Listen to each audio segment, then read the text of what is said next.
నమస్తే. తెలంగాణలో జాతిపిత ఎవరు అని చెప్పేసి ప్రధానంగా చర్చనీయాంశంగా మారింది. గత ప్రభుత్వం ఎవరైతే ఉద్యమం చేసిన వాళ్ళు ఎవరైతే ఉన్నారో వాళ్ళకి గత ప్రభుత్వం ఏం చేయలేదు. కాంగ్రెస్ ప్రభుత్వం చేస్తది అని చెప్పేసి ఒక్క ఆశతోటి కాంగ్రెస్ ప్రభుత్వాన్ని గెలిపించిన వాళ్ళు ఉన్నారు. ప్రస్తుతం మనతో మాట్లాడడానికి ఉద్యమకారులు ఉన్నారు. వారిని అడిగి మరిన్ని విషయాలు తెలుసుకున్నాం. అక్కడ చెప్పండి, ఎట్లా చూస్తున్నారు ఇప్పుడు? మరి మీకు హామీ ఇచ్చారని చెప్పేసి రేవంత్ రెడ్డి గారికి పాలాభిషేకం చేశారు.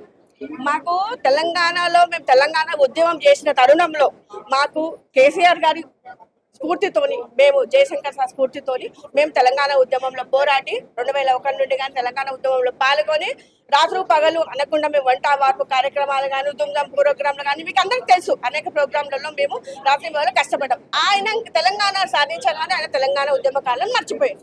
మొత్తం టోటల్లీ మర్చిపోయి 5-6 మందికి ఎవరికో ఆయన ఏం మేలు చేస్తుండో మాకు తెలియదు. కానీ ఆల్రెడీ మేము ఇంతకుముందు దీక్ష కూర్చున్నాం, జేఏసీ దగ్గర దీక్ష కూర్చున్నప్పుడు కూడా మన పి ప్రకాష్ అన్న గారు వచ్చారు. అలా నేను ఇంతకుముందు కేసీఆర్ దగ్గరికి చర్చ తీసుకెళ్ళానమ్మా. తీసుకెళ్తే మాత్రం చాలా మంది ఉన్నారు, లక్షల మంది ఉన్నారు. అంటే మరి ఆ లక్షల మంది పోరాటం చేస్తేనే కదండి తెలంగాణ వచ్చింది. మీరు గద్దెక్కి కూర్చోండి సీఎం అయింది ఎలా అయ్యారండి మీరు? అంతే కదా. కాబట్టి మాకు మాత్రం ఒక్క నష్టం జరిగిందంటే మాకు కేసీఆర్ వల్ల తెలంగాణ ఉద్యమకారులకు ఎవ్వరికి న్యాయం జరగలేదు.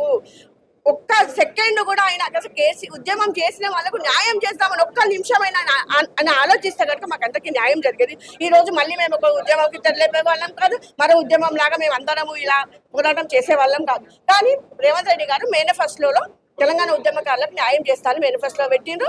అది అంచెలంచెలుగా ఎదగడం జరిగింది. మాకు పొన్నం ప్రభాకర్ గారికి ముందుగా మేము థ్యాంక్స్ చెప్పాలి. పొన్నం ప్రభాకర్ కానీ మహేష్ కుమార్ గౌడ్ కానీ వీళ్ళందరూ మాకు పాజిటివ్ గా మాకు ఇంకా అఫీషియల్ గా జియో జారీ చేయలేదు, జస్ట్ ఫోన్ చేసి చెప్పంగానే నమ్మకం వస్తుందా? లేదండి, మాకు ఇన్ఫర్మేషన్ ఉన్నది. మాకు ఇన్ఫర్మేషన్ లేకపోతే మేము ఇంత పెద్ద మేము ఈరోజు ప్రెస్ మీట్ పెట్టడం కానీ అలాంటిది ఎందుకు చేస్తాం చెప్పండి. మాకు ఇన్ఫర్మేషన్ ఉంది కాబట్టి మేము మాకు వచ్చేస్తుంది 15-20 డేస్లలో మాకు నమ్మకం. మాకు ఖచ్చితంగా మాకు నమ్మకం, మాకు ఇన్ఫర్మేషన్ ఉన్నది. మాకు చెప్పారు, మాకు ఇన్ఫర్మేషన్ ఉన్నది. మాకు 15-20 డేస్లో మాకు 20 వరకు మాకు ఇన్ఫర్మేషన్ వస్తుంది. మాకు మాత్రం ఎవ్వరు మాకు తెలంగాణ ఉద్యమకారులకు న్యాయం ఎవరు చేస్తారో మేము వాళ్ళ పక్షాన ఉంటామండి. సో మొన్న కేటీఆర్ కూడా అనడం జరిగింది, గతంలో ఒక రకంగా ఉద్యమకారులకు అయితే అన్యాయం జరిగింది, ఇప్పుడు న్యాయం చేస్తామని 10 సంవత్సరాల నుండి ఏం చేసిందండి? ఆ రోజు లేని ఆలోచన ఈ రోజు ఎందుకు వచ్చిందండి? 10 సంవత్సరాల నుండి లేని ఆలోచన ఈ రోజు ఈ కాంగ్రెస్ ప్రభుత్వం గవర్నమెంట్ వాళ్ళు ఇస్తాము అన్నాక మేమందరము ఫైట్ చేస్తుంటే ఇప్పుడు గుర్తొచ్చింది వాళ్ళకు. ఆ రోజు ఇక్కడ పోయిందంటే ఇవాళ అయితే మేము ఈ రోజు ఇక్కడ మేము ఉండేవాళ్ళం కాదు. మాకు ఏమంటారు రేవంత్ రెడ్డి గారు కానీ మాకు ఇచ్చేవాళ్ళు కాదు. మీరే న్యాయం చేస్తుంటే రేవంత్ రెడ్డి గారు ఎందుకు వచ్చేది? ఆయనకు అంత రాకపోయేది కదా రేవంత్ రెడ్డి గారికి. రేవంత్ రెడ్డి గారికి ఎందుకు వచ్చేది ఆలోచన? మీరే చేస్తుంటే ఇంతవరకు మేము రాకపోయేవాళ్ళం కదా.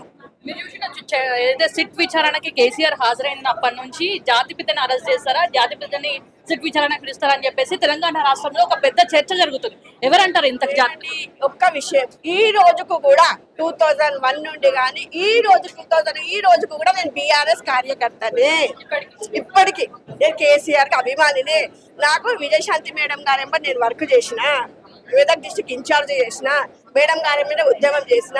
మేడం గారు బీజేపీలోకి వెళ్ళమన్నప్పుడు రమ్మన్నప్పుడు పోలేదు. మేడం గారు అంత మంచి మనిషి ఇంకొకటి లోకంలో లేకుండా, విజయశాంతి గారు అంత మంచి మనిషి. తర్వాత మళ్ళీ మన కాంగ్రెస్ లో కూడా ఎందుకు వెళ్ళలేదు? అదొక అభిమానం అనేది ఉంటది. ఒక అభిమానం మాకు ఇంకా ఉన్నది. అన్యాయం చేస్తే ఇప్పటికి అభిమానం.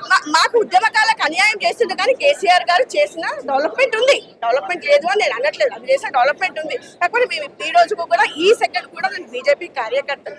కాకపోతే బీజేపీ కార్యకర్తలుగానే మిగిలిపోతున్నారు. ఎవరు డబ్బు ఉండి ముందుకు వెళ్ళిపోయి ఎవరు హోదా ఉండి అంచెలంచెలుగా ఎదుగుతున్నారు. థ్యాంక్ యూ అండి.